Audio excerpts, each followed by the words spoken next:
Bonjour les amis, nous sommes le 26 décembre, lendemain du réveillon de Noël, et je vous assure qu'entre Noël et le jour de l'an, c'est pas facile de vous trouver des sujets intéressants. Bon, heureusement, on a le nouveau gouvernement, les baltringues, Borne, Moussa redevenu à la justice, on a qui Manuel Valls qui s'est fait insulter quand même sur France Inter, là, un mec qui est passé au travers les mailles du filet et qui l'a traité d'étron, on croirait du Patrick Jardin. Hein.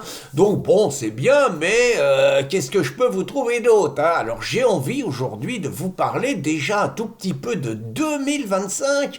Et en 2025, les amis, il va y avoir un événement capital dans la vie politique française.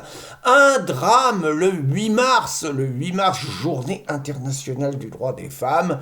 Laurent Fabius, il va devoir quitter la présidence du Conseil constitutionnel. C'est dur parce que faut reconnaître qu'il a fait un boulot extraordinaire, Laurent, hein. Sur le Conseil constitutionnel, heureusement qu'ils sont là. Ils sont là pour censurer toutes les lois qui vous voyez sur l'immigration, sur les valeurs de l'Europe, sur les droits de l'homme, que des politiques démocratiquement élus voudraient mettre en place, mais qui sont pas compatibles avec les valeurs des droits de l'homme, les valeurs des socialistes. Et dans ce cas-là, ils racontent que c'est pas compatible. Et voilà, ça s'appelle un coup d'État judiciaire.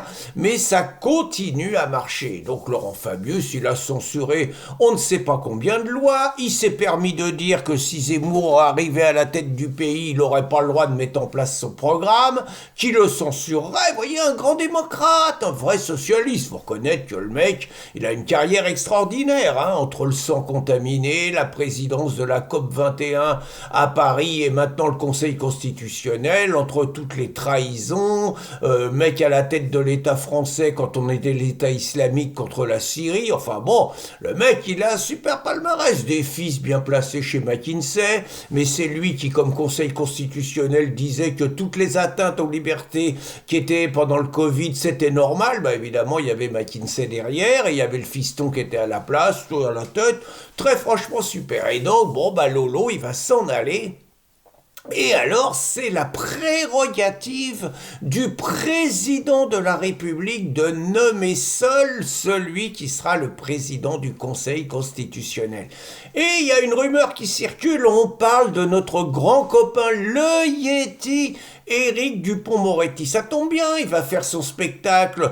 À partir de février, il fait son spectacle sur les planches. Apparemment, il a du mal à remplir la salle. Hein, et puis, il sera libre au mois de mars. Et lui, c'est vrai que pour incarner quelque part la dictature des juges, le mépris du peuple, le mépris du suffrage universel, il est l'homme qu'il faut. Vous voyez, avec tout le mépris de la caste qu'on peut avoir, des mecs qui disent ouvertement que même si le peuple il décide que c'est ça qu'il veut, ils auront pas. Vous voyez, par exemple, il serait en Hongrie où Viktor Orban a demandé l'avis de son peuple sur l'immigration, ils auraient censuré Viktor Orban sans aucun problème, vous voyez.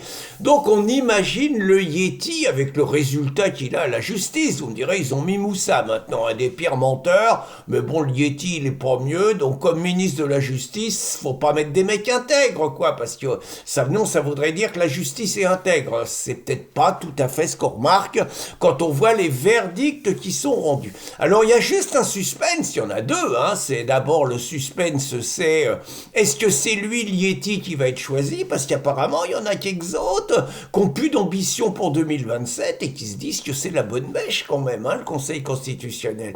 Mais il y a une autre question qu'on doit tous se poser, les amis, c'est le 8 mars 2025. Première question, Bayrou sera-t-il Premier ministre à Matignon?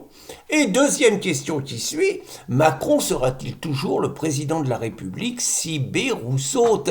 Et donc, qui va désigner, en admettant que ce ne soit pas le cas, qui va désigner le nouveau président du Conseil constitutionnel? Je dirais que c'est un petit débat histoire de s'amuser entre les deux tours, parce qu'il n'y a qu'une réponse, c'est ce truc-là, il faut s'en débarrasser au plus vite. Bonne journée les amis!